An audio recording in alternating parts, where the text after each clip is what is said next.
మిత్రులందరికీ నమస్కారాలు. ఇవాళ దేశవ్యాప్తంగా గందరగోళమైన పరిస్థితులు ఏ రకంగా ఉన్నాయంటే, ఢిల్లీ నగరంలో జంతర్ మంతర్కు పోతే గత దాదాపు నెల రోజులుగా అక్కడ జరుగుతున్నటువంటి ఒక ఉద్వేగభరితమైనటువంటి ఆ ఉద్యమాలు అవన్నీ చూస్తే దేశవ్యాప్తంగా ఎంత గందరగోళం నడుస్తూ ఉందో దీన్ని బట్టి అర్థమవుతా ఉంది. వేలాది మంది విద్యార్థులు, యువకులు, అదేవిధంగా వాళ్ళ పేరెంట్స్, ఈవెన్ పేరెంట్స్ కూడా వచ్చి అక్కడ నిరసన కార్యక్రమాల్లో పాల్గొంటూ ఉన్నారు. మరి ఈ ప్రభుత్వానికి చీమగుట్టినట్టు కూడా లేదు. పర్యావరణవేత్త వాంగ్చుక్ గారు దాదాపు 20 రోజుల పాటు అక్కడ దీక్ష కూర్చుంటే కనీసం అది ఎంత పనికిమాలిన గవర్నమెంట్ అయినా ఎవరినో ఒకరు పంపించి మాట్లాడుతుంది. నువ్వు ప్రతిపక్ష పార్టీలను కాన్ఫిడెన్స్లోకి తీసుకోలేవు. ప్రతిపక్ష పార్టీల నాయకులు ఎవరైనా మాట్లాడమన్నా మాట్లాడతారు. కొన్ని ప్రతిపక్షాలు వద్దులే, నీ పార్టీ వాళ్ళని ఎవరైనా పంపించి మాట్లాడవచ్చు. లేదు, కనీసం ఎన్డీఏ అలైస్ ఉన్నాయి, వాళ్ళు కూడా ఇవాళ గవర్నమెంట్ ఉందంటే వాళ్ళే కారణం. కనీసం వాళ్ళని పంపైనా సరే ఏం జరుగుతుంది ఏమి దానిపైన మీరు మాట్లాడవచ్చు. ఏం మాట్లాడవు. నరేంద్ర మోడీ బ్రహ్మాండమైన పరిపాలనా దక్షుడు అని చెప్పి ప్రచారం చేసుకుంటా అన్నారు. మరి 12 ఏళ్ల నరేంద్ర మోడీ పరిపాలనలో 82 పరీక్షా పేపర్లు లీక్ అయినాయి. కొన్ని పరీక్షలు అయితే రద్దు చేశారు. నీట్ పరీక్ష కూడా రద్దు చేశారు. ఇటీవలనే మహారాష్ట్రలో టెట్ ఏదైతే దాదాపు 6 లక్షల మంది అప్లై చేసిన వారు ఎగ్జామ్ రాయాల్సింది ఉండింది, దాన్ని కూడా మీరు రద్దు చేశారు. తర్వాత ఈ దురాగతాల వల్ల ఒక్క నీటికి సంబంధించి ఎవరైతే అప్లై చేశారో అందులో 15 మంది ఆత్మహత్యలు చేసుకున్నారు. అరే, నువ్వేమి అసలు నిమ్మకు నీరెత్తినట్లు, ఏమీ జరగనట్లు, ఏమీ చూడనట్లు అసలు పట్టించుకోవు. నిన్న ఉదయం అరెస్ట్ చేశారు. అరెస్ట్ చేసిన తర్వాత మళ్ళీ ఇప్పుడు అభిజిత్ దీప్కి ఆయన హంగర్ స్ట్రైక్ కూర్చున్నాడు. ఎస్ఎఫ్ఐ మిగతా విద్యార్థి సంఘాల నాయకులందరూ కూడా ఇవాళ హంగర్ స్ట్రైక్ కూర్చున్నారు. కాబట్టి గతం కంటే కూడా ఇంకా దాని తీవ్రత పెరుగుతూ ఉంది. అది ఎంత పనికిమాలిన గవర్నమెంట్ కానీ, ఎలాంటి ప్రైమ్ మినిస్టర్ కానీ, ఎలాంటి చీఫ్ మినిస్టర్ కానీ ఒక ఎడ్యుకేషన్ జరిగేటప్పుడు ఆ ఉద్యమానికి సంబంధించిన వాళ్ళతో డైలాగ్ మాట్లాడడం, వాళ్ళు కన్విన్స్ చేయడానికి ప్రయత్నం చేయడం, అది మనం గతంలో చూసాం. కానీ ఈ ప్రభుత్వం ఏమాత్రం కూడా మాట్లాడదు. అసలు వారి నోటెంబడే ఒక మాట రాదు. వాడు హోమ్ మినిస్టర్ ఉన్నాడు, ప్రైమ్ మినిస్టర్ ఉన్నారు, అందరు ఉన్నారు ఢిల్లీలో, కానీ ఒక్క మాట మాట్లాడు. కాబట్టి ఈ ప్రభుత్వ వైఖరి తీవ్రంగా తప్పుపడతా ఉన్నాం, ఖండిస్తూ ఉన్నాం. ఇవాళ ఈవెన్ వాంగ్చుక్ గారు అరెస్ట్ అయ్యి ఇవాళ సఫ్దర్జంగ్ హాస్పిటల్కి అడ్మిట్ చేసిన తర్వాత కూడా ఆయన తన దీక్ష కొనసాగిస్తూ ఉన్నాడు. మళ్ళీ ఇప్పుడు విద్యార్థి సంఘాల నాయకులందరూ కూడా దీక్ష కూర్చున్నారు. కాబట్టి కనీసం ఇప్పటికైనా సరే పరిస్థితి తీవ్రతను గుర్తించి ప్రభుత్వం వారితో మాట్లాడాలి. ఫస్ట్ అండ్ ఫార్మోస్ట్ విద్యాశాఖ మంత్రి ధర్మేంద్ర ప్రధాన్ రాజీనామా చేయాలి. దెన్ ఓన్లీ దెర్ విల్ అక్కడ ప్రాబ్లంకు ఇది దొరుకుతుంది. ఇన్ని పరీక్షలన్నీ కూడా చేసే ఒక పనికి మాలిన మంత్రి, ఫెయిల్ అయిన మంత్రి, అతను మీరు వెంటేసుకొని వస్తూ ఉన్నారు.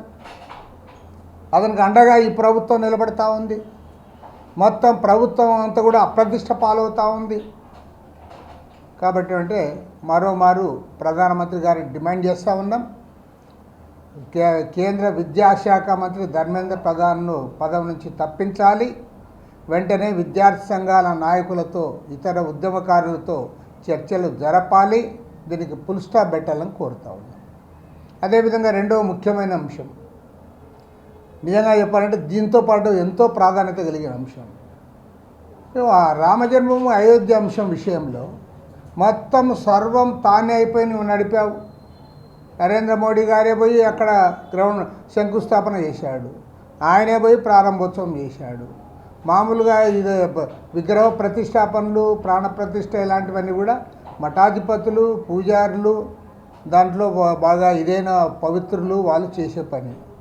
అది కూడా వేరే వాళ్ళకి అవకాశం ఇవ్వకుండా అది కూడా నీవే చేసావు. టెంకాయ కొట్టేది నీవే, దండేసేది నీవే, విగ్రహ ప్రతిష్ఠ చేసేది నీవే, రిబ్బన్ కట్ చేసేది నీవే, అన్నీ నీవే చేసావు. మొత్తం ఏమంటే క్రెడిట్ అంతా నీవే పొందాలి, దాన్ని ఉపయోగించుకొని ఎన్నికల్లో ఓట్లు పొందాలని నరేంద్ర మోడీ కక్కుర్తితో చేసిన పనులు అవన్నీ. లేకపోతే ఎక్కడ కూడా భారతదేశంలో ఎన్నో ఆలయాలు కట్టారు, విగ్రహ ప్రతిష్ట చేశారు, రాజకీయ నాయకులు ఎక్కడా చేయరు. దానికి వేరే వాళ్ళు సర్వసంగ పరిత్యాగులు, సన్యాసులు, మఠాధిపతులు వాళ్ళు చేసే పని అది కూడా నీవే చేసావు. కానీ ఇప్పుడు నువ్వేం మాట్లాడవు. అక్కడ హుండీ కలెక్షన్ దొంగతనమైందంటే మాట్లాడవు. ఫండ్స్ వసూలు చేసింది దాదాపు 3,640 కోట్ల రూపాయలు వసూలు చేస్తే అందులో 1,400 కోట్ల రూపాయలు దుర్వినియోగమైంది. 40% కమిషన్లు తిన్నారు. తర్వాత ఇవాళ ఎవరైతే బంగారు, వెండి ఆ రోజు వాళ్ళు దానం చేశారో వాళ్ళు అడుగుతూ ఉన్నారు లెక్కలు. వాళ్ళకు నువ్వు సమాధానం చెప్పవు. హుండీ కలెక్షన్ రోజు 10 లక్షల రూపాయల చొప్పున తినేశారు. అది క్లియర్గా ఇప్పుడు అర్థమవుతా ఉంది. ఇది వెలుగులోకి రాకముందు ప్రతిరోజు 16-18 లక్షలు ఆదాయం వస్తే ఇవాళ దాన్నంతా స్ట్రిక్ట్గా ఈరోజు అంతా కూడా సక్రమంగా ఎంచుతా అన్నారు కాబట్టి ఇప్పుడు 24-26 లక్షలు వస్తుంది హుండీ ఆదాయం. అంటే మీరు ప్రతిరోజు 8 నుంచి 10 లక్షల రూపాయలు మీరు దొంగతనాలు చేశారు. దానికి ఎవరినో కింద స్థాయి వాళ్ళని చేసేసావు. ఆ ట్రస్ట్ సెక్రటరీ అతన్ని రాయ్ గారిని నువ్వు అరెస్ట్ చేయలే ఇంతవరకు. కాబట్టి అంటే విశ్వ హిందూ పరిషత్తు, ఆర్ఎస్ఎస్ వాళ్ళు పక్కా దోపిడీకి పాల్పడి కోట్లాది రూపాయలు స్వామి డబ్బు తినడమే కాకుండా ప్రపంచవ్యాప్తంగా ఉన్న కోట్లాది మంది భక్తుల మనోభావాలు దెబ్బతీస్తే ప్రధానమంత్రి నరేంద్ర మోడీ గారు ఒక్క మాట మాట్లాడరు. పైగా కొంతమంది ఆయన ఏం మాట్లాడే వాళ్ళు కొంతమంది చూసారంటే నిజంగా అంటే సిగ్గు అవుతుంది. మా హిందూ భక్తులు హిందువులు డబ్బులు తిన్నా అంటే హిందూ భక్తులు హిందువులు తినచ్చా? నాకు ఆశ్చర్యం అవుతుంది ఇది. అంటే ముస్లిం భక్తులు ముస్లింలు వాళ్ళు తినొచ్చు, క్రిస్టియన్స్ వాళ్ళు క్రిస్టియన్స్ తినొచ్చు. ఇంకా చట్టం ఎవరి కోసం? అసలు తినకూడదనే చెప్పాల్సింది పోయి ఆ డబ్బులు ఇచ్చింది హిందువులే, తినింది హిందువులే అని సిగ్గు లేకుండా మాట్లాడుతున్నారంటే మీరు ఇంత దిగజారి మాట్లాడుతూ ఉన్నారు. పక్కా దిగజారి. నిన్న ఒక ఆమె సోషల్ మీడియాలో చెప్తుంది, ఆమె గొప్పది. ఆమె ఏమంటుందంటే అసలు వాంగ్చుక్ ఆయన హంగర్ స్ట్రైక్ చేస్తున్న డిమాండ్ గురించి మాట్లాడకుండా వాంగ్చుక్ హంగర్ స్ట్రైక్ చేస్తూ ఉంటే అక్కడ వచ్చి పక్కన ఉపన్యాసం ఇచ్చారు, వాళ్ళు నాస్తికులు, వాళ్ళు మతానికి వ్యతిరేకంగా మాట్లాడినారండి. దానికి దీనికి ఏం సంబంధం అమ్మా? అసలు ఏం సంబంధం అని నేను అడుగుతా అన్నా. మేమేమి హిందువులమే, కానీ మేమేమి ఎథిస్టులము. ఆయనంత మాత్రం అడగకూడదా? చర్చిలో అన్యాయం జరిగిన అడుగుతాం, మసీద్ దగ్గర వక్ఫ్ ప్రాపర్టీస్ ఎవడన్నా కాజేసినా కూడా అడుగుతాం. ఇవాళ మీరు పక్కాగా దేశమంతటా ప్రచారం చేసి తద్వారా రాజకీయంగా లబ్ధి పొంది వేల కోట్ల రూపాయలు వసూలు చేసుకొని మీరు దొంగల కంటే అధ్వానంగా పట్టపగలే దోపిడీ చేస్తూ ఉంటే మీరు గజ దొంగలు. మీరు మనమేమో అడవిలో ఉండే దొంగల కంటే ఇంకా పెద్ద దొంగలు. మీరు గుళ్ళోనే ఏరుకున్నారు. మీరు గుళ్ళోనే దొంగలు మాదిరి తయారైపోయి మీరంతా కూడా కొల్ల కొడతా ఉంటే దానిపైన ప్రైమ్ మినిస్టర్ నరేంద్ర మోడీ గారు ఎందుకు మాట్లాడారని నేను అడుగుతా ఉన్నా. హోమ్ మినిస్టర్ అమిత్ షా ఎందుకు మాట్లాడండి. మీరేం మాట్లాడరు? ఎన్డీఏలో ఉండేవాళ్ళు కూడా మాట్లాడారు. ఇది మన చంద్రబాబు నాయుడు గారి గురించి చెప్పాలి. ఈయన కూడా దాదాపు 2-3 నెలలు లడ్డూలో కల్తీ జరిగిందని మాట్లాడుతుంది. అడే పెద్ద జరిగిందేం లేదు. లడ్డూలో నెయ్యి కాకుండా ఏందో వాడినారు, ఆ నెయ్యిలో ఏందో ఉంది అని చెప్పి రోజు మీ టీవీల్లో కూడా చర్చలో. మరి ఇప్పుడేమో చంద్రబాబు నాయుడు మరి ఏమైపోయిందో మరి ఏం మాట్లాడానేమో వినడం లేదేమో మరి అయోధ్య రాముడి గురించి. లేదంటే వెంకటేశ్వర స్వామి ఉంటే చాలే నాకు, అయోధ్య స్వామి ఏడన పాడైపోయింది అనుకున్నాడు. మరి ఆయన సనాతనవాది మాట్లాడు, సనాతనవాది దేశమంతా నేనే అది ఇది అన్నాడు. పోన్లే ఇప్పుడు హెల్త్ బాగాలేదేమో ఆయన వచ్చినాక మాట్లాడతాడేమో చూద్దాం. మీరు ఇంత అధ్వానంగా తయారై దేవుని పేరు మీదుగా మీరు దోపిడీ జరుగుతూ ఉంటే ప్రైమ్ మినిస్టర్ నరేంద్ర మోడీ గారు ఇంతవరకు ఒక్క స్టేట్మెంట్ కూడా ఎందుకు ఇవ్వలేదని మేము అడుగుతూ ఉన్నాం. ప్రధానమంత్రి గారు మాట్లాడాలి. అందులో పెద్ద పెద్ద తిమింగలాలు ఉన్నాయి, మీరు చిన్న చేపలు పట్టుకున్నారు. ఆడ పాపం ఎవరు ఆడ హుండీ దగ్గర ఉండేవాడు బయటకు వచ్చిపోయేవాడు చిల్లర దొంగతనం చేస్తారే, చిల్లర దొంగలు పట్టుకున్నారు. మీరు పెద్ద దొంగలంతా మీరు కాపాడుతున్నారు. ఎందుకంటే వాళ్ళు విఎస్పిలో పెద్ద పదవులు ఉన్నాయి, వాళ్ళకి ఆర్ఎస్ఎస్లో పెద్ద పదవులు ఉన్నాయి. కాబట్టి వాళ్ళని మీరు కాపాడుతూ ఉన్నారు. దీనిపైన సమగ్రంగా సుప్రీంకోర్టు న్యాయమూర్తి చేత న్యాయ విచారణ జరిపించాలి. దోషులు ఎవరైనా సరే కఠినంగా శిక్షించాలి. వారు ఎంత పెద్దవారైనా సరే వదిలిపెట్టకూడదని కూడా సిపిఐ తరఫున డిమాండ్ చేస్తూ ఉన్నాం. ఇక మన రాష్ట్రంలో చూస్తే మరి చంద్రబాబు నాయుడు గారు మరి ఏమనుకుంటున్నారో నాకైతే అర్థమే కావడం లే. మీరు మామూలుగానే ప్రైవేట్ రంగానికి మీరు పెద్దపీట వేస్తారు. ఇప్పుడు ఒకేసారి మొత్తం ఉన్న కూడా అన్ని ప్రైవేట్కి ఇస్తామంటున్నారు. మెడికల్ కాలేజీలు ప్రైవేట్కి ఇస్తామంటారు. తర్వాత మన స్టీల్ ఫ్యాక్టరీ కడపలో పెట్టాల్సింది అది జిందాల్కి అన్నారు, అది ప్రైవేట్కి అంటారు. ఇప్పుడు ఆర్టీసీ ప్రైవేట్కి అంటున్నారు.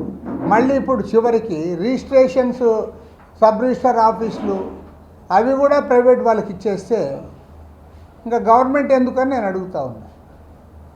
గవర్నమెంట్ ఎందుకు? ఆ మంత్రి పదవుల్లో ముఖ్యమంత్రి పదవుల్లో కూడా ప్రైవేట్ వాళ్ళు పెట్టుకో. లేదంటే ఒక ముఖ్యమంత్రి మాత్రం నీవు ఉండి మొత్తం మంత్రి పదవులు కూడా ప్రైవేట్ వాళ్ళకి ఇచ్చేసాయి. అన్నీ వాళ్ళే చూసుకుంటారు. ఇంకా మీరు పెద్దగా చేసింది కూడా ఏం లేదు. మీ పరిపాలన చూస్తూ ఉంటే నిన్న గుంటూరులో జరిగిన సంఘటన చూస్తూ ఉంటే మరి గుంటూరు అనేది మీరు మీ అధికార పీఠానికి 50 కిలోమీటర్ల దూరంలో ఉంది. 50 కిలోమీటర్లు కూడా లేదు, 30. మీ కుర్చీ దగ్గరికి సరిగ్గా 30 కిలోమీటర్ల దూరంలో ఓ మహిళను వివస్త్రం చేసి ఇంత దుర్మార్గంగా జరుగుతూ ఉంటే మీ గవర్నమెంట్ ఏం గవర్నమెంటో చెప్పమని అడుగుతూ ఉన్నా.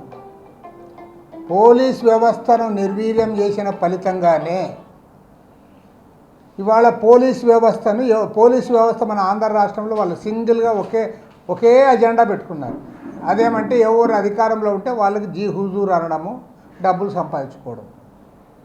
రెండే పనులు వాళ్ళు పాపం పెట్టుకునేది. వాళ్ళకి ఏ కన్ఫ్యూజన్ లేదు, తర్వాత వాళ్ళకి ఏం నష్టము లేదు. వాళ్ళు ఏనాడో ఐపీసీ అనేదాన్ని పక్కన పెట్టేశారు, తర్వాత వ్యక్తిత్వాన్ని కూడా పక్కన పెట్టేశారు. సింపుల్గా దేవుడు కుర్చీలో ఉంటే వానికి నమస్కారం పెట్టడము, వాళ్ళతో మంచిగా ఉండడము, డబ్బులు సంపాదించుకోవడము, లంచాలు తినడము, దాంట్లో కూడా ప్రజాప్రతినిధులు వాళ్ళు పంచుకోవడము. పక్కాగా చెప్తా ఉన్నా, చివరికి ఒక ఎమ్మెల్యేనే కోడి పందాలు పెట్టడానికి పై అధికారులకి లంచాలు ఇచ్చాడు. ఒక ఎమ్మెల్యే, అధికార పార్టీ ఎమ్మెల్యే కలెక్టర్కే లంచం ఇచ్చాడు. సిగ్గుండాల కొద్దిగా. మరి చంద్రబాబు నాయుడు ఏం అడ్మినిస్ట్రేషనో ప్రజలకు సమాధానం చెప్పమని అడుగుతా ఉన్నా. ఇదే నీ పరిపాలన అయితే ఎవరికి కావాలని అడుగుతా ఉన్నా. గతంలో ఆ పరిపాలన బాగలేదు, అడ్డదిడ్డంగా పోతున్నాడు, అభివృద్ధి లేదు. తర్వాత జగన్మోహన్ రెడ్డి పోలీసులకి అన్నిటికీ అప్పుడేమంటే ప్రధానికి పోలీసులు పెట్టి చేస్తూ ఉంటే మేము అది వద్దనుకున్నారు ప్రజలు. నీకు అధికారం ఇచ్చారు, ఎందుకంటే ఒక సీనియర్ అడ్మినిస్ట్రేటర్ అని. అరే నీ కుర్చీకి 30 కిలోమీటర్ల దూరంలో ఆడవాళ్ళని వివస్త్రం చేస్తూ ఉంటే నువ్వు ఏం చేస్తానని పోలీసు వాళ్ళు అది చెయ్యరు. ఎక్కడో హైదరాబాద్లో ఉండో ఏదో మాట్లాడినాడని అతను పట్టుకొని వచ్చి ఒకేసారి ఉపా చట్టం మీద పెడతావు. ఉపా చట్టం దేనికి పెట్టాలి, ఉపా చట్టం దేనికి పెట్టకూడదు, ఏ చర్యకు ఏ తప్పుకు ఏమి చట్టం ఉంటుంది అనేది చంద్రబాబుకు తెలియదని నేను అడుగుతాను. భారతదేశంలో ఎక్కడైనా ఒక యూట్యూబర్ పైన ఏందో ఒకటి మాట్లాడినాడని ఉపా చట్టం పెట్టిన దాఖలాలు ఎక్కడైనా ఉన్నాయా? మొత్తం ఎంటైర్ ఇండియాలో అది మీ హయాంలో జరుగుతూ ఉంది. దానిపైన చంద్రబాబు సమాధానమే చెప్పాడు. పైగా వాడు ఏందో అంటే మాట్లాడిన వాళ్ళు ఇట్లా మాట్లాడిన వాళ్ళ పైన ఉపా చట్టం పెట్టేకుంది అని నేను అడుగుతా ఉన్నా. దానికి ఏ చట్టం పెట్టాలి ఏది అనేది మీకు తెలియకపోతే తెలియక పొరపాటు జరిగిందని చెప్పదు. యు నో ఎవ్రీథింగ్, మీకు బాగా తెలుసు. పవన్ కళ్యాణ్ సంతృప్తి పరచడానికి నువ్వు ఉపా చట్టం పెట్టావు ప్రశ్నారావణ పైన. ఈ రకంగా నువ్వు గవర్నమెంట్ నడుపుతావని నేను అడుగుతాను. కాబట్టి ఏమంటే చంద్రబాబు నాయుడు గారి హయాంలో పాపం అనితమ్మ హోమ్ మినిస్టర్, ఆమెనేం అనేట్లేదు, ఆమె కొత్తగా మంత్రి అయింది. మీరు యూఆర్ ఏ సీనియర్, మీరు మీ హయాంలో ఇన్నిసార్లు రాష్ట్రానికి ముఖ్యమంత్రి చేసిన వ్యక్తి ఇవాళ రాష్ట్రంలో ఇంత శాంతి భద్రతలు దిగజారి నీ కుర్చీకి 30 కిలోమీటర్ల దూరంలో మహిళలకు రక్షణ లేకుండా అయ్యి ఎక్కడో ఉండేవానిపైన అనవసరం కేసులు పెట్టి ఎంతసేపు మీరు వెంజన్స్ పాలిటిక్స్ చేస్తున్నారు. దీన్ని తీవ్రంగా ఖండిస్తూ ఉన్నాం. ఇవాళ రాష్ట్ర వ్యాప్తంగా శాంతి భద్రతల పురోగతి పైన దృష్టి సారించాలని చెప్పి కోరుతా ఉన్నాం. అదేవిధంగా already it is high time. మీరు మీ ప్రైవేటైజేషన్ ప్రక్రియ మానుకోకపోతే ఖచ్చితంగా సిపిఐ ఆధ్వర్యంలో మొత్తం అన్ని ప్రజా సంఘాలని కార్మిక సంఘాలని అందరూ కూడా కలుపుకొని తప్పకుండా దీనికి ఫుల్ స్టాప్ పెట్టేంత వరకు కూడా మా పోరాటాన్ని కొనసాగిస్తాం.